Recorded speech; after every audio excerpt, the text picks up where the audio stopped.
What is up, YouTube, and welcome to this Lucifer Season 5 Part 2 breakdown, recap, and ending explained. We pick up directly where we left off at the end of Part 1, where Michael and Lucifer were at a showdown after their feud, and Michael being determined to turn everyone against Lucifer and ruin his life. Now, time paused at the police station as Amenadiel argued with both Michael and Lucifer over Charlie being mortal, and the trio were about to throw down hard until God turned up and asked his son to just stop fighting. Their father God gets to see his grandson and wants his kids to, just get along, which, well, it almost happens, kinda. Now, seeing Dennis Haysbert as God was superb, and he does bring a gravitas to the role, which it really needs with his voice and just general presence.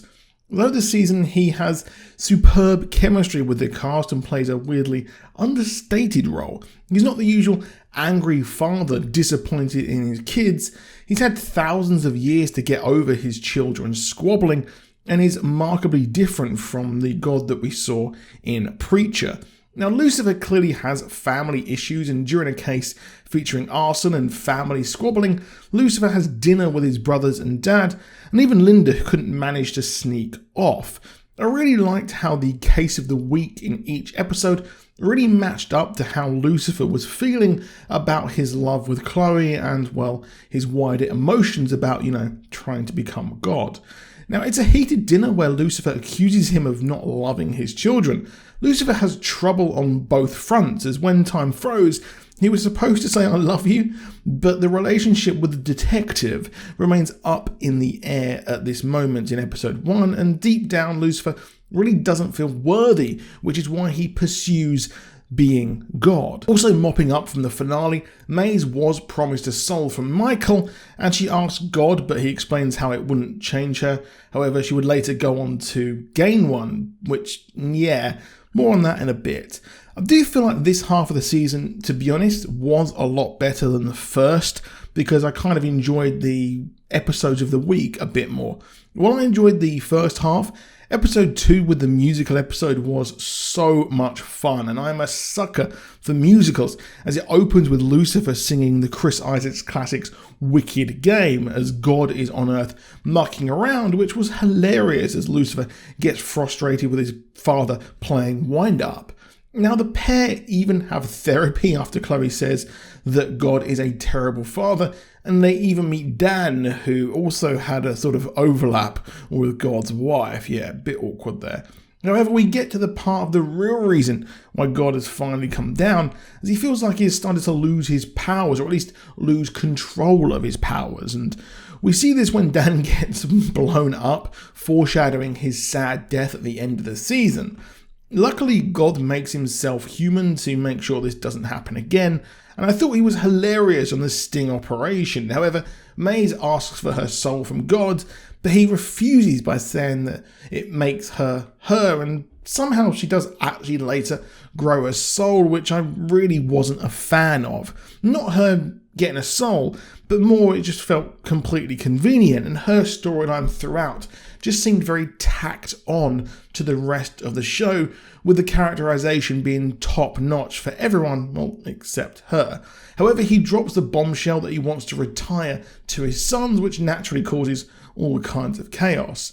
If the musical episode was my second favourite episode, then by far and away, my favourite episode this season was episode 4, which featured Dan being pranked by Lucifer. He wakes up and does his normal morning routine, and I love how that was mirrored later in the episode when he wakes up with a dead body on him, and the whole episode goes from routine to totally ridiculous with rival gangs and even Dan's improv group leading to a bloody shootout that was all faked as he shot Lucifer, who wanted revenge. Now, it's a shame that Dan has come so far only to be killed in a later episode, but characterization and self-realization is the theme of this second half. Not only do we have the angels and God getting to know themselves, but we got a payoff of Linda's daughter who got mixed up in a scheme to rob people as her adoptive mother was very sick. Now, while in the background, Lucifer and Chloe also got together properly, but kind of. It's so very underwhelming, I think, their will they, won't they, to be honest. And I know we're supposed to wait for a huge final revelation, but throughout the episode and season, it did kind of feel a bit nothingy. I did almost let out a tear as Linda's daughter is found innocent, but, well, it was her husband trying to frame her to get all the money, and they finally meet, and she knew all along she was her mother. It was a very, very touching moment there, and I think that her story arc has been superb, especially with her partner and father of her child deciding that he doesn't want to be God because he's got everything he wants. He's kind of at a final end here. However, this moment was counteracted by the whole decision of Lucifer deciding he wants to take place and be God, which I'm not too much of a fan of. I'm still unsure, as it felt a bit too early for him. He's just pranked Dan there by concocting a huge plan, and he just doesn't seem worthy. And, well, he still seemed like his old self, and, well, he does actually just want it for love, because he wants to feel like he's worthy for Chloe, which I'm still unsure if that is a suitable reason. However, he still has to convince the other angels, and I found it hilarious how God is just having a barbecue in the park for his retirement, which was a fun little scene, and seeing all the other angels was fun. But God retiring also complicates things for Maze, as Eve has returned, and while Maze has a soul, she will most likely go to hell while Eve will go to heaven. I wasn't too much of a fan of Eve returning, as it really felt like it came out of nowhere, and it wasn't really involved with the larger storyline. Of course, Linda and her partner do get involved with Maze here and resolving this, but it just felt like a nothing end to a pretty cool storyline where she would do anything to get the soul she really wants. However, Lucifer sorta agrees to her becoming the warden of hell when he becomes God and change the rules for her. But Maze and Lucifer's plan is thrown into chaos as Lucifer's mother returns and God finally decides what he wants, and that is to be with his wife in her world, as he's been in this world, he's been in his world, and it's finally time for him to go off and live a life, but he doesn't name a successor. It's implied that Michael has been tricking God into self-actualizing him, losing control, and has been gathering support in the background, and I really did like that as well. I'm not really a big fan of Michael in the first half. I felt it a bit kind of kitschy, but I think he is a real bad guy here, and it's a testament to Tom Ellis's acting. Now, poor Lucifer has to go over and lobby angels, and he admits to the angel who hates him the most that he wants to do this for love. Now, not only has Michael been lobbying angels and winning support, but he has set a plan in motion to not only get the Sword of Azrael, the most powerful weapon in all of existence. Michael worked to get Chloe to feel guilt, which would lead her to go to hell over Dan's death, so Lucifer would accept Michael's deal of being the warden while Michael ruled in heaven. I don't think Michael counted on everyone going literally biblical in response to Dan's death. I do hope we get a resolution of him being in hell, as I didn't really like that, but a vote is finally held as to who will be God. Now, predictably, most people did go with Michael, but it wasn't until an angel said, look, he's doing this for love, Lucifer. He wants to do it for love, and that's the best reason, and some do swap sides, but it must be a unanimous decision, leading to a fight which looked pretty darn good, but Chloe gets shot, which was actually quite shocking to me, but Lucifer heads to heaven to get her.